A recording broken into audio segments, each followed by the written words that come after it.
भानु शशि भूम सूतो बुधस्य गुरुस्य शुक्रः शनि राहु केतवः सर्वे ग्रहा शांतिकरा भवन्तु सर्वे ग्रहा पुष्टिकरा भवन्तु। ओम शांति शांति सुशांतिर्भवतु। अब हम जानेंगे आचार्य जी से मंगल ग्रह के बारे में। आचार्य जी, आप हमें फिर से वही सवाल मैं पूछूंगी आपसे कि आप हमें मंगल ग्रह के बारे में विस्तार से बताइए और मंगल ग्रह हमारी जिंदगी में किन किन चीजों को प्रभावित करता है। ठीक, बहुत बढ़िया प्रश्न है। सूर्य सौर्य मथेंद्र रुच्च पदविंग सन मंगलम मंगलम।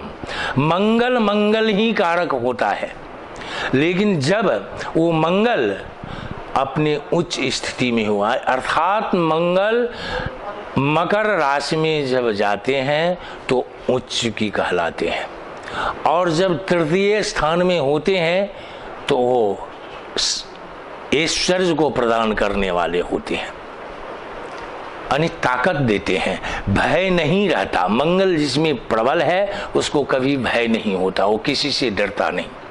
और जब वो नहीं डरेंगे तो इसका मतलब ये नहीं है किसी से लड़ाई करेंगे, नहीं, भय भी भय रहित होकर के अपने कार्य में रत रहते हैं। वो एक ऐसा ग्रह है कि वो स्पष्ट वक्ता होते हैं, उसमें यदि कोई उसके साथ झूठ बोलेगा तो उसको तनिक भी बर्दाश्त नहीं होता, वो बहुत प्रभावशाली हो जाता। उन्हें झूठ उनसे बर्दाश्त होता ही नहीं, झूठ के वो विरोधी है।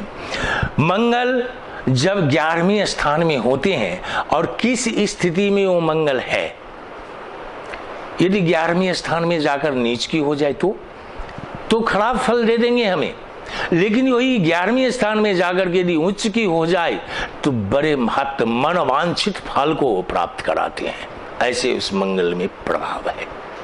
आचार्य जी, हमें कैसे पता चलता है कि मंगल ग्रह हमसे कुपित है या फिर खुश है? जी, अब ये आपको बताया कि जब मंगल नीच में जाता है, एक शत्रु से पराजित है, एक शत्रु के घर में चला जाता है।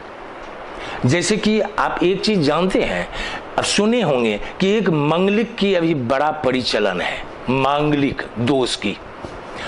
तो मांगलिक दोष कैसे लगता है, तो जब शुक्र के योग से मांगलिक दोष होता है, जब वो सप्तम स्थान में मंगल होता है तो मांगलिक दोष कहलाता है। यदि वही मकर राशि की सप्तम स्थान में होकर के हो तो मांगलिक दोष कारक नहीं होता है, एक ही घर में बैठा हुआ है। जब वो मकर राशि में होता है तो दोष कारक नहीं होता है, और जब मकर राशि से अलग होकर के अपने कोई दूसरे राशि में होता है तो मांगलिक दोष कहलाने लायक हो जाता है, और वही ग्रह मुझे कुपित होकर के खराब फल प्रदान करते हैं। अब उसी ग्रह के प्रसन्नता के लिए हम मांगलिक दोष का निवारण भी करते हैं। मांगलिक दोष का निवारण बहुत है। जैसे कन्या यदि मांगलिक हो तो उसे शालिग्राम से शादी कराना चाहिए।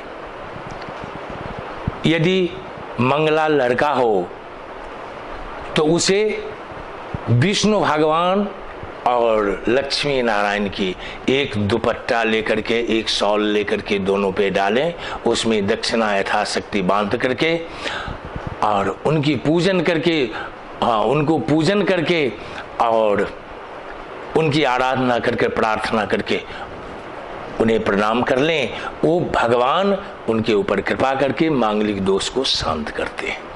दूसरा एक नियम और है कि पीपल के पेड़ में जाकर एक चुन्नी ले लें, उस चुन्नी में दक्षिणा, नारियल ये सब बांध करके और पीपल के पेड़ में बांध दें, उनमें दिया जला करके धूप दीप नैवेद्य से उन्हें पूजा करके हाथ जोड़ करके प्रार्थना करें कि आप हमारे मंगल दोष को शांत करें। इस शांति से उनकी दोष दूर हो जाता है और अभिष्ट फल को प्राप्त कराता है।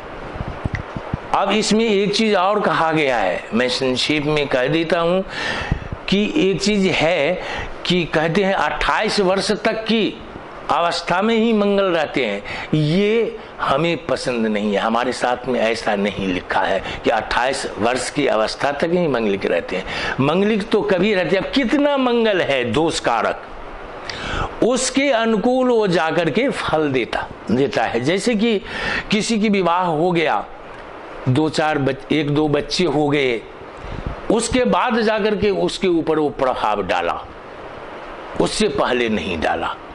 और किसी को यदि वही बड़ा प्रबल अवस्था में है, मतलब वो एक संकुचित अवस्था में किसी से पराजित है तो दुखी हो गया, जब वो उस दुखी अवस्था में है तो वो तत्काल फल दे देता है उसको। इसीलिए मंगल की शांति की यथाशक्ति उनकी उपाय करना चाहिए। उपाय करने से भगवान निश्चित रूप से उनके ऊपर कृपा करते हैं। रेड नेटवर्क की ये प्रस्तुति आपको कैसी लगी, इस बारे में आप नीचे कमेंट बॉक्स में अपनी राय जरूर दें। इस वीडियो को शेयर करें। आपने अभी तक हमारा चैनल सब्सक्राइब नहीं किया है तो सब्सक्राइब जरूर करें। आपका भरोसा ही हमारी ताकत है।